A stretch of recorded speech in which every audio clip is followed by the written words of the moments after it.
First of all, I did not get dressed up for this video. I did just get out of a school and raced home because this morning our Collective Pathways leaders, the group that I'm working with at one of our schools, they had the privilege of hearing from, having some discussions with Dr. John Barile, who's the Dean of Education at Central Connecticut State University and is the author of Leading from the Core.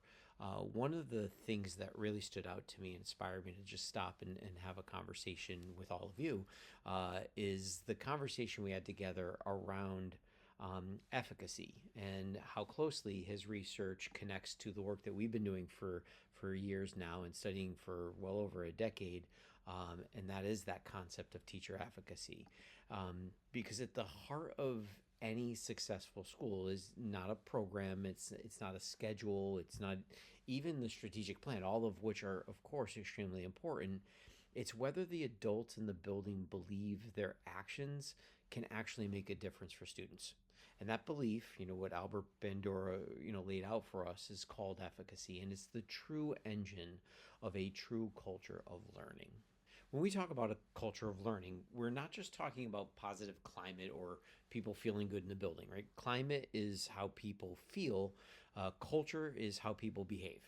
And culture shows up in beliefs, it shows up in routines and in daily decisions people are making about learning, right? A culture of learning exists when a few things, what we kind of call core attributes, become very true within a school.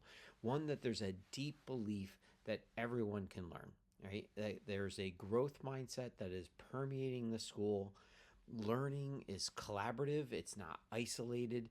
People have an accurate perception of their impact, which is probably one of the more important elements of that culture of learning, and that systems of the school are intentionally designed to support learning for everyone. And that last one also matters a lot, right? It's because culture is not just built by inspiration. It's built by leadership actions and structures that we put in place. And that's where Dr. Burrell's work really connects so strongly with our work and what we created inside learner-focused feedback.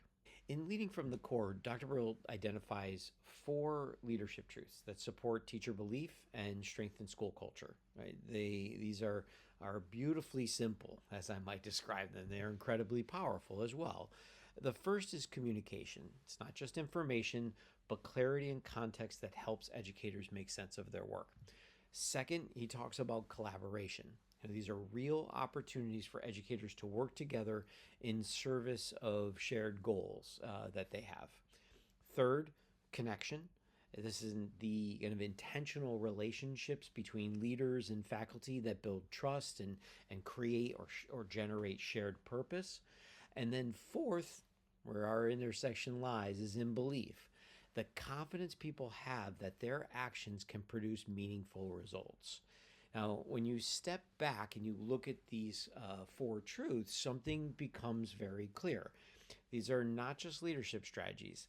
These are the conditions for efficacy. And efficacy becomes the foundation of that culture of learning that we create within the school.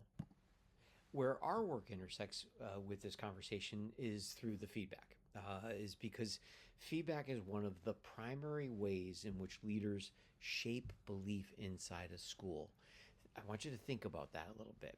Every feedback conversation communicates something deeper than the words themselves, right? It communicates what a leader notices, or what a coach or a peer even notices about what's happening. It's what leaders value and what they put emphasis on, and whether teachers feel trusted within that environment to grow.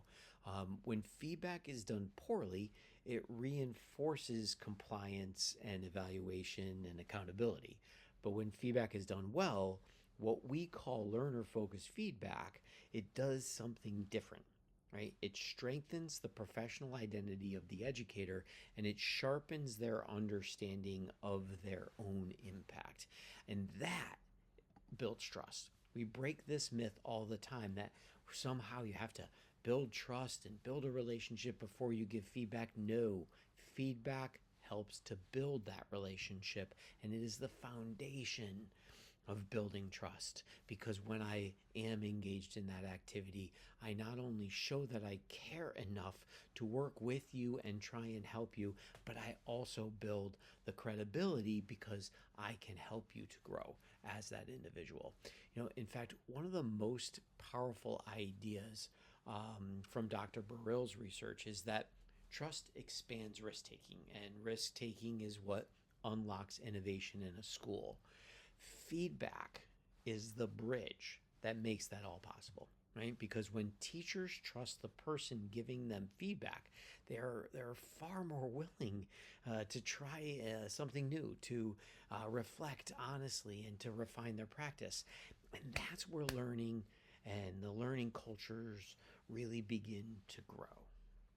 So when we think about building a culture of learning, this work is not mysterious or out there. It's really something that's very tangible.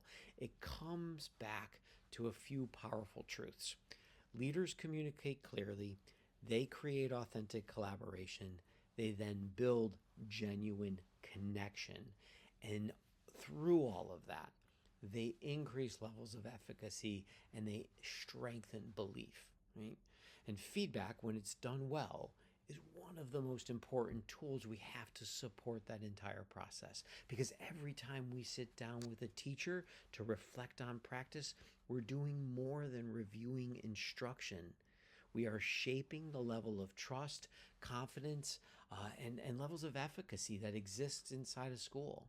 And when those things grow together, teachers begin to take risks, learning begins to accelerate, a culture begins to transform. And that's really the work, right? And it's the work truly worth doing in that sense. Now, if you're a leader or an instructional coach committed to building stronger cultures within your school, this channel is designed in many ways for you, right?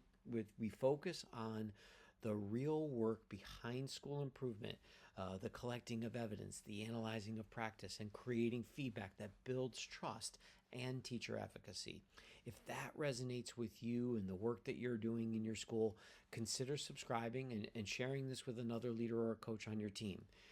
And if there's a challenge you're working through related to feedback or instructional leadership, leave a comment below. We often turn those into real leadership questions for future videos, or we just can get into a conversation and potentially help you out a little bit. Because when leaders learn together and we work together, we grow those stronger communities for our kids. Thanks.